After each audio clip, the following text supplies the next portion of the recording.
grind, you grind. Normal natural step, 13,000 to 16,000 in 1 month. High ticket, going online, making money from your laptop and using the same skill set. We just FaceTime and you just thought, fuck it, like, let's run it. But go all in, back yourself. And we don't let people in if you're just a dosser. What was life like before you joined The World Is Yours, and what is life like now? With a shooting guard, just let a nigga know I would have your course. Yes, people, what's going on? Today I'm in Playa del Carmen, in Mexico, in paradise, with my boy Nick. Nick is a fucking deal closing machine, an absolute animal. And today's conversation is really just about Nick's journey so far, because you're looking at an absolute machine, makes money online, prints cash like it's nothing. Been working together for like 2.5 months now? Can't 3 months, yeah. 3 months, boy? 3 months locked inside The World Is Yours. You can do the exact same thing. If you pull your finger out, you lock in, and you double down on high ticket closing, then you can be like Nick. And you can be like us, and you can be living in paradise, making money online and living an incredible life. So Nick, tell the people what's good. Joined high ticket sales back in March now. Started working with Char since end of July. And yeah, probably one of the best things I've done. Started working with Charlie. I mean, I obviously know the story, but give everybody a breakdown on like where you were only a few months ago. Because only a few months ago, Nick was you were still in your 9 to 5, no? Yeah, so I've been in corporate sales for 5.5 years up until March of this year, working in agency recruitment, was doing good for myself, it was a good job, stable.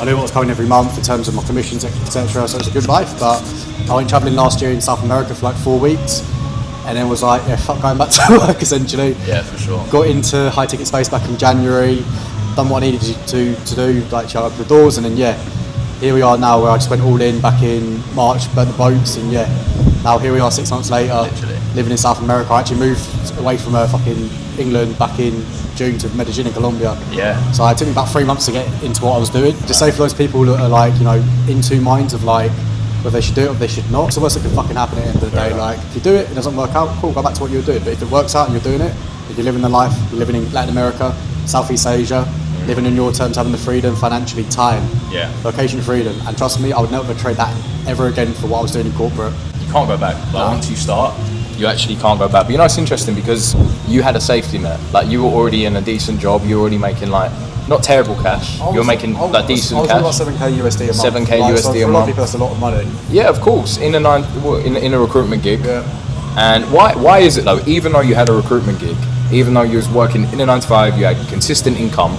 Why did you take the massive risk and completely bet on yourself and risk losing all of that? Because it's a sacrifice. It's a huge sacrifice. Take away the thing that's consistent, or risk losing the thing that's consistent to go all in on being a high ticket deal closer remotely, which sounds great, but why did you do that? Yeah, so I just felt like very stagnated in my life. Okay. Which is like, it's interesting to say because a lot of people will get comfortable, they don't want to do that, they just want to stay where they are.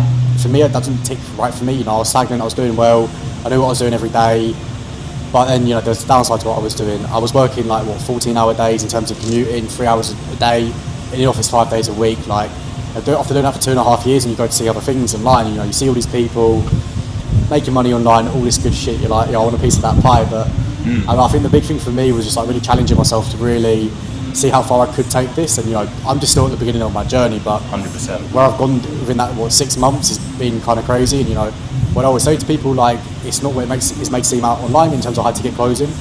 Like, it's going to be a journey to start off with, for sure. But you have to go through the stages of what you've been doing to really get to where you want to go. And it's like you find out a lot about yourself in terms of sales, who you are as a person, but growing as a person in terms of what you're doing in terms of sales and in just general life, gym, fitness, women, whatever it is. You're going to see who actually you can become and what you were made of at the end of the day. That's it. No, that's so true. And that's the thing about like being a deal closer, making money online, and being a high ticket closer. It isn't just about sales. It's about the byproduct of what that gives you. Because by becoming somebody who makes that like great money online, and then you put yourself in uncomfortable situations where you live in different countries, etc., you then become a different version of the person you used to be. Yeah. And that's like the really important part. But I'm curious, bro.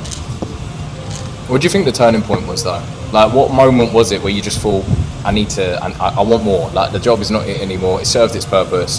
What was the turning point when now you're literally sat in a position pacing $130,000 cash collected this month, meaning Nick's commission this month is going to be anywhere between $13,000 to $15,000 in one single month, which is huge.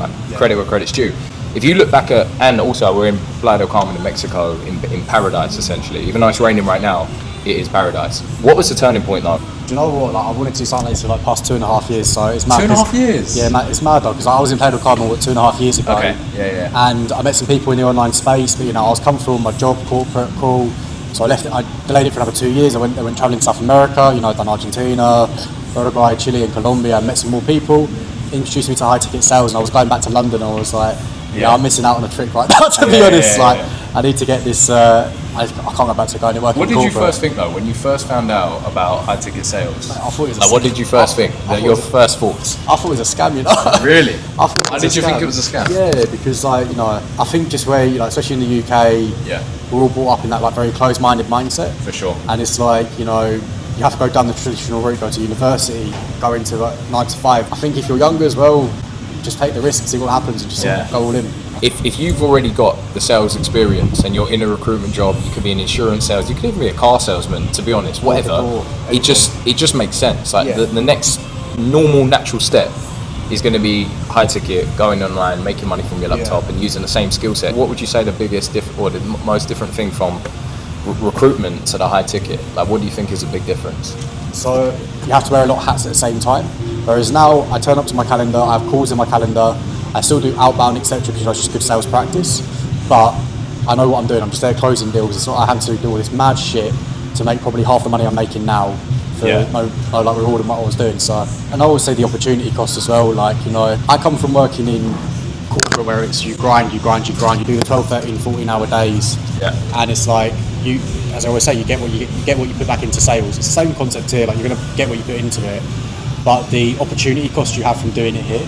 This is time freedom. You're focused on one specific high income skill compared to, you know, when you go to corporate, you have all this great experience, you learn all this stuff, but it's very different to what you are doing in deal closing. It's very different. Working in recruitment and coming from like the traditional corporate sales role, in what way do you think that's helped you land? Because you've landed, like you've really landed. And actually, like, let me give some context though, because you've been working inside The World Is Yours for 2.5 months. Yeah.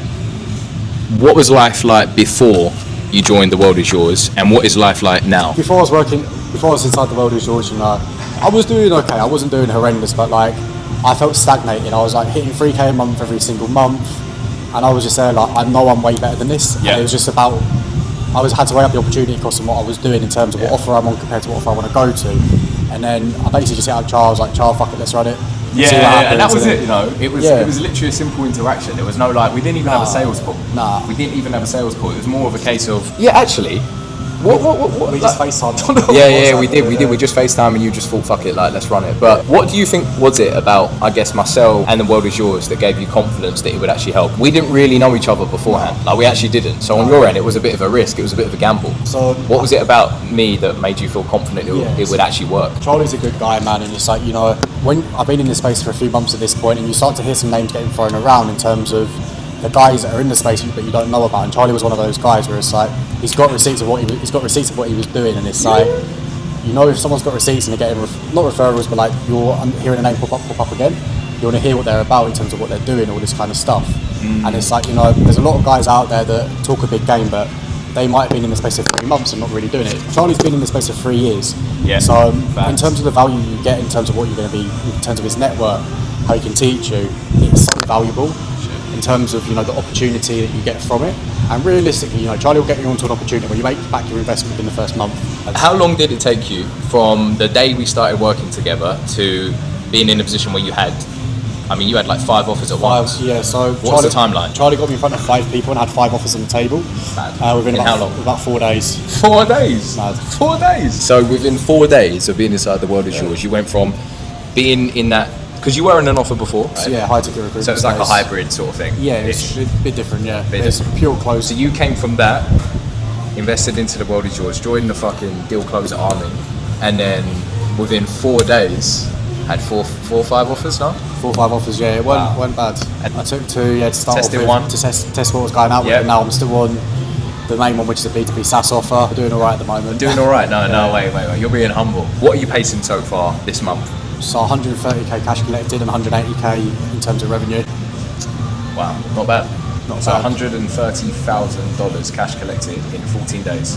$180,000 revenue within 14 days. When you hit the 130 at the end of the month, what could your commission look like? Anywhere from 13 to like 16k. 13,000 to 16,000 in 1 month. Bad. It's not bad, bro. It's the deal closer standard. I know you were in a different program before. You were basically working with someone before, and this is interesting because a lot of people will come from like brand new. I've never done this before. Some people will come from seasoned. They've tried loads of different programs. They still haven't got there. What do you think is different? Like, why was that not great, and why has this actually given you a result? So I think the one-to-one support that Charlie gives you, it's Okay. a lot more personalised. So I think for me, like, I got into space and I done what he needed to at the time. Yeah. But for me now to get to the next level, I needed a bit more one-on-one coaching support. Who can actually help me refine my skills to a certain standard? So I can actually back on who's there in your corner, actually fighting in your corner as well. If you could be sat here with somebody who was on the fence, and actually they're in the same position that you were in back in February this year, Yeah. what is the one thing you would tell them to do to actually have the lifestyle? Because it's very different. Just making money online and having the high ticket stuff is fun, Yeah. don't get me wrong. But if you don't live places like this, do you think you're really doing the most? Or would you say you need the lifestyle in order to like really have everything? For me, it was always about getting freedom and choice. Cool, I can choose where I live, I can choose how much money I want to make for the day, or I can choose where how I'm spending my time, etc., etc. You're a contractor at the end of the day. Your calendar is your bank account. Facts. And you can really own your time in terms of like how you want to utilise it as much as possible. I'm in control of what I'm doing. I just say to someone who's in my shoes, go all in, back yourself, be a man, be a woman of your word, and when you say you're going to do something, you do it. Why do you think that bit is so important? If you say something, you have to do it. Why do you think that's so important? Or a man. The more things you say that you're going to do and you don't do it, your aura levels go down, and like over time you get found out really quickly. Whereas For sure. if you say you're going to do something, like I bought a one-way ticket to Colombia, I was like, fuck it, I'm doing it. You Done really it. went all in, you know. Like you genuinely Yeah, burnt the boats I and wouldn't went all recommend in. what I was what I'd done. I'd say work it on the side to start off with, Yeah, but I yeah. was like, just the way my job worked and like how it was, I just didn't have the time to do it. So I had to like, So you like, it was a make or break. I was fucked if I didn't. The very first time you even heard about what high ticket closing 10 months is, ago, yeah. 10 months ago. Wow, that's insane. So traveling, heard about high ticket. You went back to London, carried on working in the recruitment job. Yeah. So basically, if you're in recruitment and someone is watching this who's in recruitment and they're weighing up joining high ticket, what is one thing you would tell them? I'd say the opportunity cost between high ticket and recruitment is so different. However longer you delay it, the money that you're missing out on. Whether Yeah. like, if you're at, say you're at 5k USD per month now, you could be earning 10, 15. So how much longer are you willing to settle losing 10k per month? You actually can't join the world as yours if you're not willing to work, because then It's just not worth it. you're just not going to get a result. No. And then you just waste everyone's time. And we don't let people in if you're just a dosser, because it's an anti-dosser environment. We don't let that slide, because then you're never going to win ever. Nick is somebody that literally from day one just fucking thought, fuck it. Like, I've seen an opportunity. I FaceTimed him. We get along well. I've heard his name, understand the reputation. I've seen the credentials, seen the receipts. He's really been doing this. I was in France actually on a FaceTime call to you. Whilst I was in And Colombia and it was like, yeah, when you were in Colombia, I was in France this yeah. summer.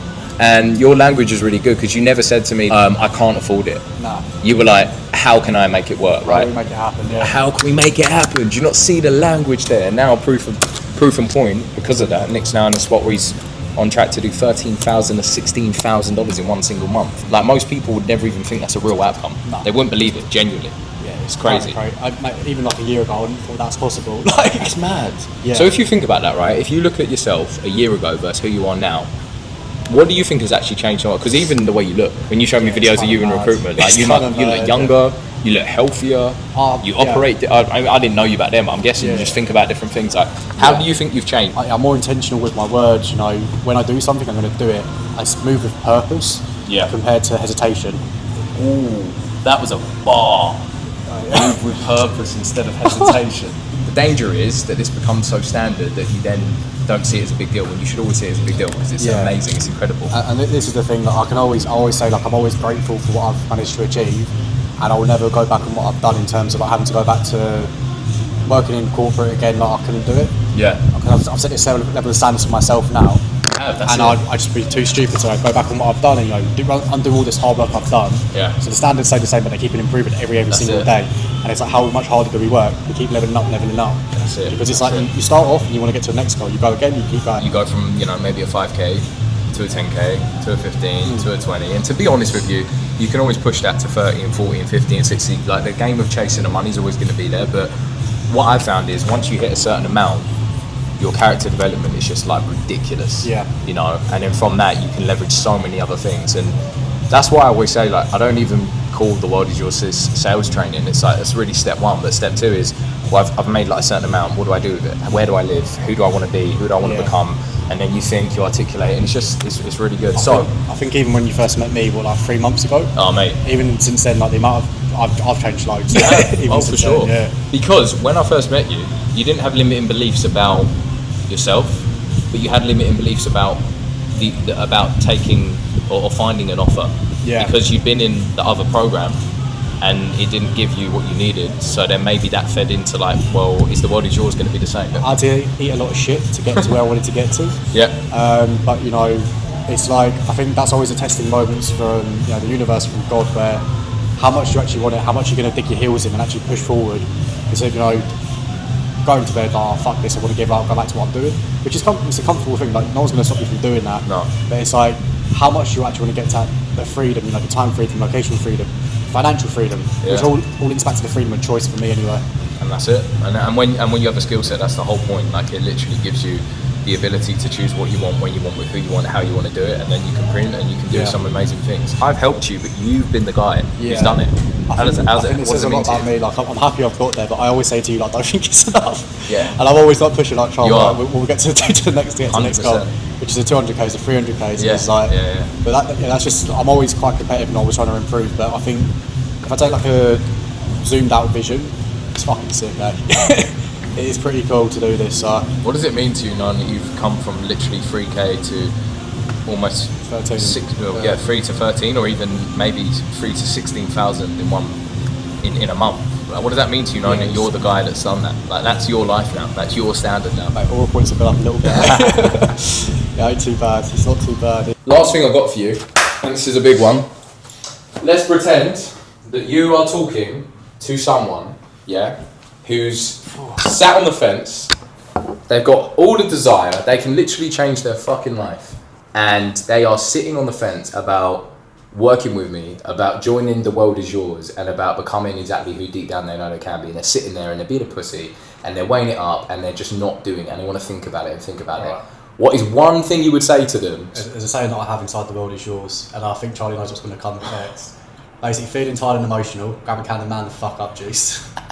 What's the worst that can happen? Your old life is always going to be there waiting for you, so just take the risk, take the leap, and you'll be surprised that when you do go all in, and you make that commitment, and you really just turn up like every fucking day, I'm going to be the best version of myself, version 2.0, then you'll see what happens, and you'll be potentially out here with us next year in Mexico. Yeah, and we're doing a big event at the end of this year as well, in person. All the boys inside the world is yours. We're going to be doing a little celebration in Medellin, Colombia, full of activities, living world, and that's what it's all about. It's about working with you boys. It's about working with people with the same mindset, the same mentality, and you all just grow, develop, and essentially you take over, you become fucking incredible at what you do, and you operate at a level of frequency that attracts guys that are also on the same level, and then you just pair up and you all fucking win. You make more money, more impact, more winning, more killing, and you inspire people around you, and then before you know it, it compounds over time, and in a year from now, your whole fucking life changes, and Nick is the perfect example. Doesn't even take that long, man. 6 months. 6 months, actually. 6 months. 6 months. Yeah, but man, it's only been 2.5 months, and look at where Nick is right now. $13,000 to $16,000 in one single month. Most people don't even believe that is possible because they don't have the right mental beliefs. Rewire the way you think, change your outcomes, change your inputs, change your inputs, get better outputs. Lifestyle by design, the world is yours, and you can be sat in here in Mexico with us as well, having an amazing life and winning. So incredible stuff, bro. But mate, I'm fucking so proud of you. Genuinely, man to man, you've earned this. Like, it's completely you. Yeah. I'm just glad we met, we connected, and we were able to 100%, do it. brother. So next stop is Medellin, and more importantly for you is $20,000 a month just needs to be the new standard. Yeah. $20,000, bro. Not bad life. Not bad. 240 a year, yeah. Yeah, 240 a year, 240 bags. $250,000 a year. It's not bad money, mate. It's not bad at all. It could be worse, bro. You could still be in the office not loving it. You either lock in or you clock in. Get back to fucking work. Let's go. With a shooting guard, just let a nigga know I would have you courtside, not the middle row.